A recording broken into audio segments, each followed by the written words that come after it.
कावित्री का पति एक मल्टीनेशनल कंपनी में काम करता था और अक्सर उन्हें शहर से बाहर ही रहना पड़ता था।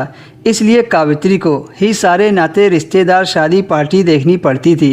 एक दिन कावित्री के घर में एक दोस्त की शादी का निमंत्रण आया था। कावित्री का पति महेश यहाँ नहीं थे, इसलिए कावित्री ने अकेले ही पार्टी में जाने का फैसला लिया। कावित्री की एक बेटी थी जो कि कावित्री के साथ ही रहती थी। उस वक्त उसकी बेटी काफ़ी छोटी थी। कावित्री ने अपनी पसंद की साड़ी पहन ली और खूब अच्छे से तैयार होकर शादी में जाने लगी। शादी की पार्टी में पहुंचकर खूब आनंद किया। उसी पार्टी में धीरज भी आया था। धीरज कावित्री का जानने वाला था। उसने कावित्री को देखा तो दूर से हेलो किया। बदले में कावित्री ने भी उसे हेलो बोल दिया। फिर धीरज कोल्ड ड्रिंक लेकर कावित्री के पास आया और वे दोनों बातों में मसरूफ़ हो गए।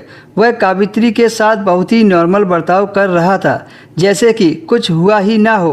पार्टी में आए कावित्री को लगभग 2 घंटे हो गए थे और अब कावित्री को लगा कि घर चलना चाहिए। फिर कावित्री ने सबसे विदा ली और घर जाने लगी तो धीरज ने कहा कि मैं घर छोड़ दूंगा, और सबने भी यही सलाह दी कि तुम धीरज के साथ चली जाओ, यही सही रहेगा। और वैसे भी रात ज़्यादा हो गई थी तो कावित्री ने सोचा चलो इसी बहाने मुझे ये भी पता चल जाएगा कि धीरज ने शादी के लिए क्यों मना किया था। इसलिए कावित्री ने हाँ कर दी। ये वही धीरज था जो कावित्री की बहन को देखने आया था और उसकी बहन को नापसंद कर दिया था। धीरज ने कावित्री को अपनी बाइक पर बैठाया और फिर घर की तरफ चल पड़े। रास्ते में वे दोनों बातें करते हुए जा रहे थे। तभी कावित्री ने धीरज से पूछा, धीरज मुझे तुमसे कुछ पूछना है, तुम्हें बुरा तो नहीं लगेगा? धीरज ने कहा, नहीं कावित्री जी, पूछिए, आप जो पूछना चाहती हैं। कावित्री ने पूछा कि तुमने मेरी बहन से शादी के लिए क्यों मना किया? इस पर धीरज कुछ देर तक चुप रहा, फिर बोला, कावित्री जी देखो, शायद तुम्हें बुरा लगे, लेकिन तुम्हारी बहन मेरे टाइप की नहीं थी। कावित्री कुछ समझी नहीं थी कि धीरज क्या कहना चाहते हैं।